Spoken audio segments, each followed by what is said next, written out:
Alright, but for this, let's also tell you which are the stocks that you should be watching out for in today's trading session.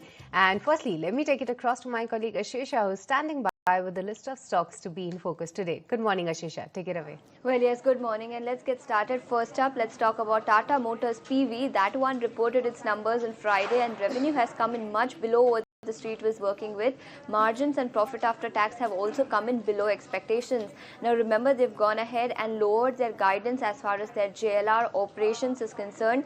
FY26 guidance with respect to EBIT margin has now been revised downward and stands at 0 to 2%, and free cash flow outflow is what the management is projecting to the tune of 2.2 to 2.5 billion dollars versus nil earlier. So very weak set of numbers. Management guidance is also poor, and that is the reason Tata Motors passenger vehicle could see some bit of profit booking in trade today. Meanwhile, IRB Infrastructure, positive news flow coming in over here. Associate company has bagged a letter of award for an upfront consideration of about 9,300 crores, and this is from NHAI. So on the back of new order win that has come through, keep an eye out on IRB Infrastructure as well. Anant Raj, meanwhile, has signed a memorandum of understanding with Andhra Pradesh Economic Development Board. This is to invest about 4,500 crore in development of data centers. So very big news coming in for Anant Raj on the back of this 4,500 crore investment in data center business. Keep an eye out on this counter as well. Kotak Mahindra Bank, meanwhile, will be considering stock split in the board meeting that is scheduled to happen on the 21st of November.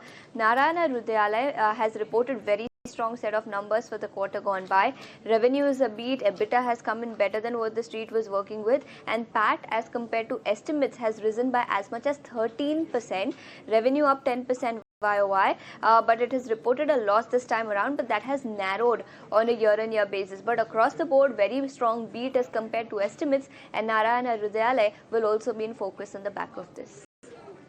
All right. Thank you so much, Ashesha, for getting us all those details. But with this, let's also tell you which are some of the other counters that we will be watching out for. And first up, let's talk about Divi's lab. Positive news flow coming in as the inspection at the Unit 1 manufacturing facility in Telangana has been closed with no observations and for Form 483. So positive news flow for Divi's lab. VIP Industries is the next stock that we're going to be talking about. Very weak set of numbers coming in. It's been a top line miss that creates a highest EBITDA lost in over 13 quarters, and even all the other numbers were seen to be way below the estimates. The consolidated revenue declined 25% YOY, and the company has reported a loss of 143 odd crores. V2 Retail, strong set coming in, wherein the top line nearly doubles. Revenue has jumped almost 87% on a YOY basis, while the net profit has been reported at 17 crores versus a loss of 2 crores same quarter last year.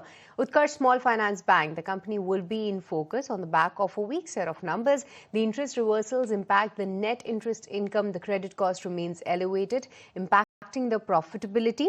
The NII has seen a decline of 37% on a YOY basis. The company has reported a consolidated loss of 348 odd crores versus a profit of 51 crores on a YOY basis. And lastly, NMDC is going to be in focus on the back of a positive development on the back of a price hikes, where the company has hiked the lump prices, to be precise, Baila lump prices by 50 rupees per ton to 5,600 rupees per ton with effect from 15th of November.